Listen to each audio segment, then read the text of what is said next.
speaking of stunning, we have Keanu Reeves. Keanu Reeves spinoff. Lastly, for our news, we have further updates about this John Wick spinoff series called Ballerina, basically about the secret organization that was first introduced in John Wick Chapter 3. And now it seems like we have our lead protagonist will be played by Ana De Armas, and I could not be happier. This woman is just everywhere now. I had no idea who she was until Knives Out when she was Marta, and I thought she was absolutely the best thing about that movie. And there's a lot to love about Knives Out. And then she absolutely crushed it in the new James Bond. I'm really, really excited to see her in more stuff. Depending on who is the creative team, I'm very excited about a John Wick spinoff. If it is still the same core crew, I will trust it because John Wick movies, all of them have consistently entertained me. I love the lore and the universe that they have built over time, that they don't over-explain everything, but you can clearly tell, okay, this is some weird stuff in the spy world, but I kind of really, really enjoy it. And I hope this isn't just like an Annabelle to a Conjuring type of situation of we're just going to pass off the B storylines to somebody else. I don't expect Chad Stahelski to direct these like he's done all the other John Wicks, but I'm hoping it keeps the same quality.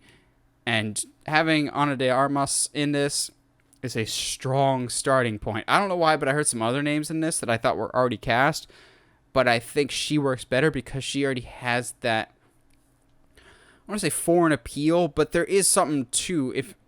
If you have Ballerina, I don't expect it to be an American actress. I expect someone with, you could have a bunch of different backgrounds that I would buy, but she has this mystique to her that I'm just like, you are very intriguing as an actress, and I'm very intrigued by the character that you might bring to this.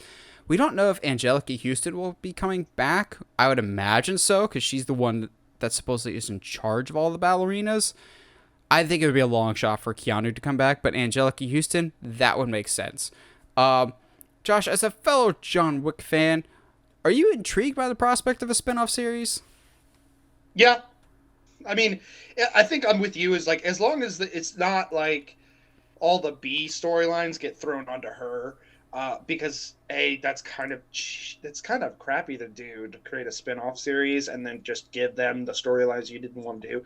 I'm kind of expecting something like Gunpowder Milkshake mixed with what was it? Atomic Girl? Atomic Blonde?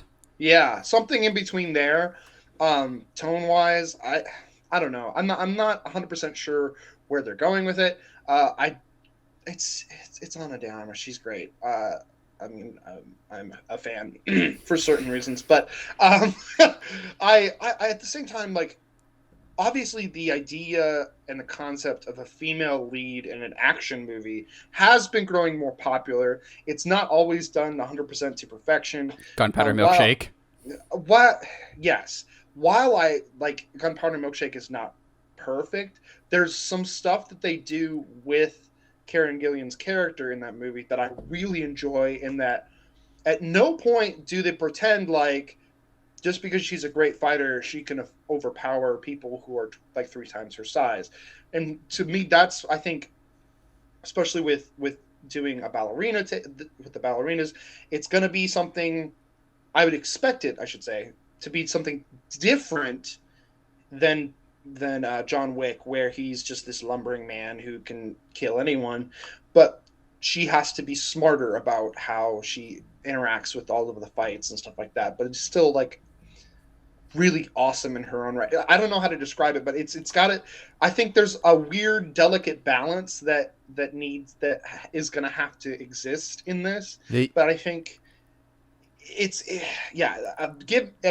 the original's like crew comes back to do these spin-off stuff, I have no worries whatsoever. I think they'll do fine. So basically, I think I get what you're saying, of like, you want it to feel in the Wick universe, but the character not to feel like John Wick. Like, the way Captain America fights is not the same as Black Widow type of situation. Yeah, Yeah, the last thing I want is for her to fight exactly like Keanu. Like that doesn't make sense. yeah. Now I'm thinking of like other characters that could potentially show up in this. Angelica Houston really needs to come back because she was the person we first met as the person introducing us into these ballerina characters. I would like the concierge to come back, please, because he's like my favorite character in all the John Wick movies, even more so than John Wick. Like, John's Yeah, cool. The concierge is where it's at. Maybe bring Halle Berry back that's gonna be my because, thought too. oh, like Halle Berry and the dogs were the coolest thing to It add was to this so cool. universe. And like she doesn't even have to be like someone who trains her or like it could literally just be the kind of interaction that John Wick has with her of like, hey, you're a coworker, let's get this stuff done. Like that could be interesting. I think what's also going to be interesting is timeline of like where this movie takes place in the John Wick universe. Does it take place during all the events of John Wick? Does it take place before, after? If it's Mm-hmm. before, where was this character during all the events of 1, 2, and 3? You know, so I think to say a spinoff almost does it discredit because it does have because John Wick has does such a good job of building its lore and its world that you can't just be like, all right, cool, we did Batman and Robin, time to do a Batgirl movie. Like you can't just do a spin-off. You have to it actually has to have a place in the story now. Yeah, like, is this happening at the same time as John Wick to the point that she might eventually help him take on the head Mm-hmm. of the table type of thing? Or is it the high table? Head of the table is somebody completely different. Mm-hmm. Although Roman Reigns is a John Wick henchman, I could get down with that, but that would Absolutely. involve him being away from the title for a while. Like, could she eventually cross over with Wick? Maybe she was tasked to kill Wick at one point and is one of the only people to ever survive an encounter Mm-hmm. with him. Because he sometimes leaves people alive. Common is still out there somewhere in the Wick verse. He didn't die in John Wick 2. So this intrigues me. I like the John Wick universe, so I always like to see more of it. Just keep the quality, and I'll be happy. I know that's a high ask, but just keep the quality is all I can ask for John Wick at this point for the spin-offs.